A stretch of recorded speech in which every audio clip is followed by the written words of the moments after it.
नमस्कार, गुलमोहर किचनमध्ये आपलं स्वागत आहे। आज मी पुरण बनवणार आहे।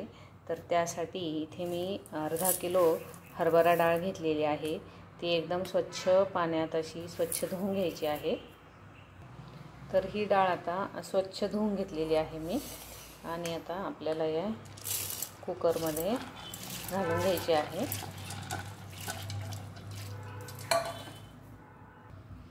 यामध्ये पाणी घालायचं आहे। यामध्ये जवळजवळ मी 1 लिटर पाणी घातलेलं आहे। म्हणजे जे पाणी राहील याचं शिजल्यानंतर ते आपल्याला कटाच्या आमटीसाठी त्याचा उपयोग करायचा आहे। जरा थोडं जास्त झालं पाणी तरी पण चालतं। त्यामध्ये मी थोडीशी हळद घालणार आहे। हळदीने पुरणाचा रंग एकदम छान असा पिवळा येतो। आणि थोडंसं आपल्याला तेल घालायचं आहे। हे सर्व हाताने आपल्याला मिक्स करून घ्यायचं आहे। तेल का घातलं मी, कारण पुरण हे आपलं डाळ ही आपली पटकन शिजते आणि मऊ शिजते। आता कुकरच्या आपल्याला इथे 3 शिट्ट्या घ्यायच्या आहेत।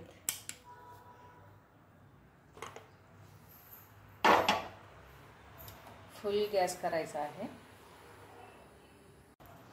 हे पहा, मी 3 शिट्ट्या नाही घेतल्या, मी इथे 5 शिट्ट्या घेतलेल्या आहेत। हे पाहू शकता तुम्ही, ही डाळ एकदम छान शिजलेली आहे।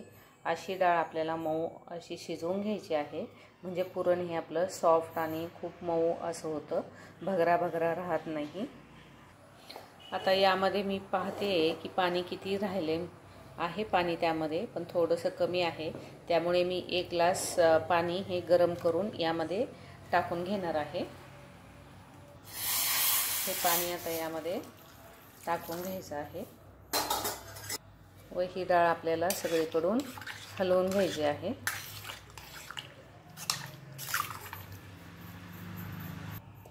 या चाळणीमध्ये आपल्याला ही डाळ आता निथळून घ्यायची आहे।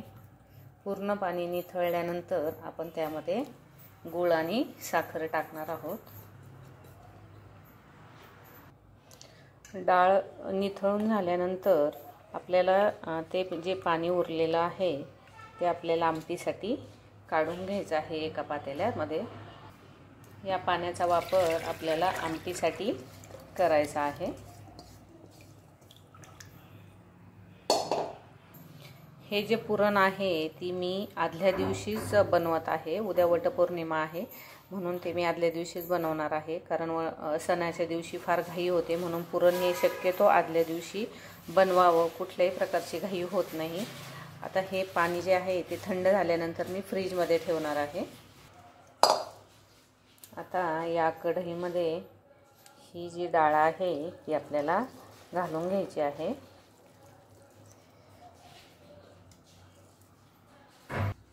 यामधली 1 वाटी डाळ मी कटाच्या आमटीसाठी काढून ठेवत आहे। ही सर्व तयारी ही माझी उद्याची आहे। ही अर्धा किलो डाळीसाठी आपल्याला पाव किलो साखर घ्यायची आहे आणि पाव किलो गूळ घ्यायचा आहे।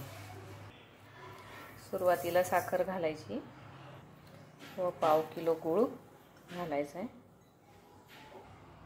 चवीपुरतं मीठ घालायचं आहे। मिठाने पुरणाला छान चव येते। आता आपल्याला हे सुरुवातीला हे सर्व मिक्स करून घ्यायचं आहे, म्हणजे गॅसवर इकडे तिकडे सांडत नाही साखर आणि गूळ। हे आधी हलवून घेऊया।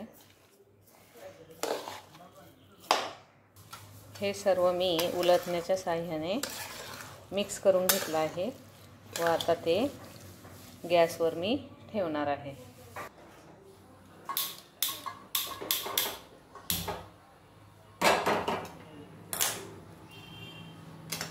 आता हे सर्व आपल्याला सारखं हलवून घ्यायचं आहे, सारखं हलवत राहायचं आहे। याचं पूर्ण पाणी होतं आणि मग नंतर ते पाणी आटत आटत आलं की गॅस आपल्याला बंद करायचा आहे।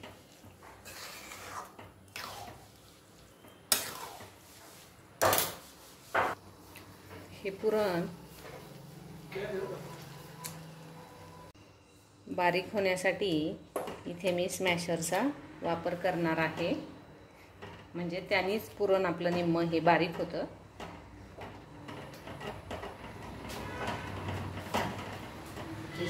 चांगल्या प्रकारे आपल्याला स्मॅश करून घ्यायचं आहे, म्हणजे एकदम सॉफ्ट असं पुरण आपलं तयार होतं.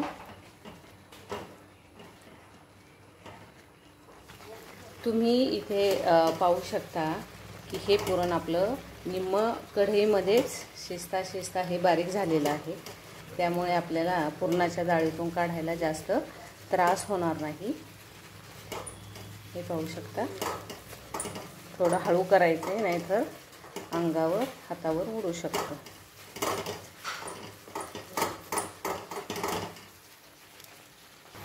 आता आपल्याला एकदा हे उलटण्याने हलवून घ्यायचं आहे व गॅस थोडासा बारीक करायचा आहे.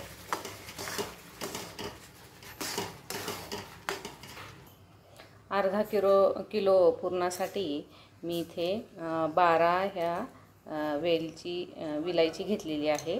तर ती आपल्याला साखरेबरोबर बारीक करायची आहे. आणि थोडंसं मी जायफळ पण टाकणार आहे.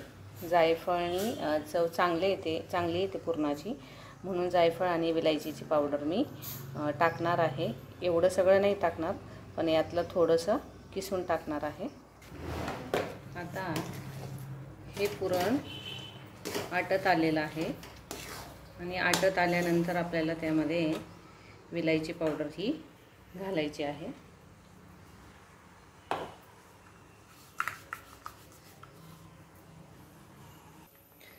यामध्येच आता जायफळ हे किसून घ्यायचं आहे.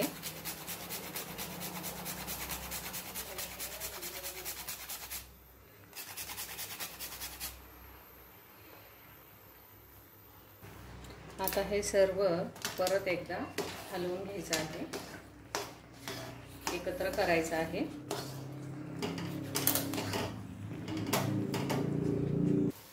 हे पहा, या पुरणातलं पाणी पूर्ण आटलेलं आहे आता.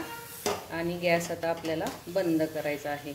आणि हे पुरण कोमट असतानाच आपल्याला चाळणीमध्ये काढायचं आहे आणि पुरण बारीक करून घ्यायचं आहे. हे पुरण आता थंड झालेलं आहे, म्हणजे कोमट झालेलं आहे. आता मी हे पुरणाच्या चाळणीमध्ये करून घेणार आहे. थोडं थोडं करून आपल्याला ते स्मॅश करायचं आहे. स्मॅशरनीच मी इथे पण स्मॅशरचाच वापर करणार आहे. याखाली एक कढई ठेवलेली आहे त्याच मापाची. या स्मॅशरनी एकदम पटपट असं हे पुरण आपलं खाली पडतं. खूप चांगला उपयोग होतो याचा पुरणासाठी.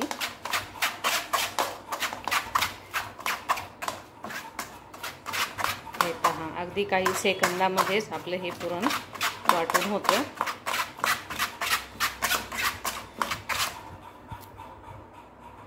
आणि पुरण गरम असतानाच जर केलं बारीक तर ते खाली पटपट गळतं, जास्त त्रास होत नाही. ते पुरण थंड झाल्यानंतर पुरण थोडंसं आटरल्यासारखं होतं, त्याच्यामुळे ते पटकन खाली पडत नाही.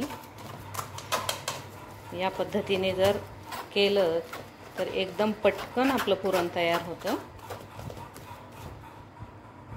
आता हे पुरण मी एका कुकरच्या भांड्यामध्ये ठेवणार आहे.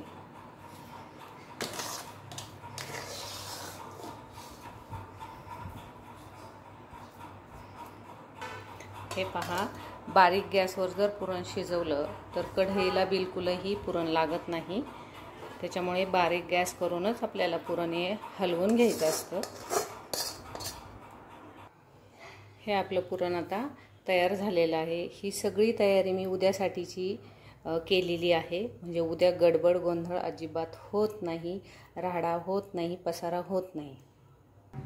तुम्हाला जर हा व्हिडिओ आवडला असेल तर लाईक, शेअर, कमेंट आणि सबस्क्राईब करायला विसरू नका.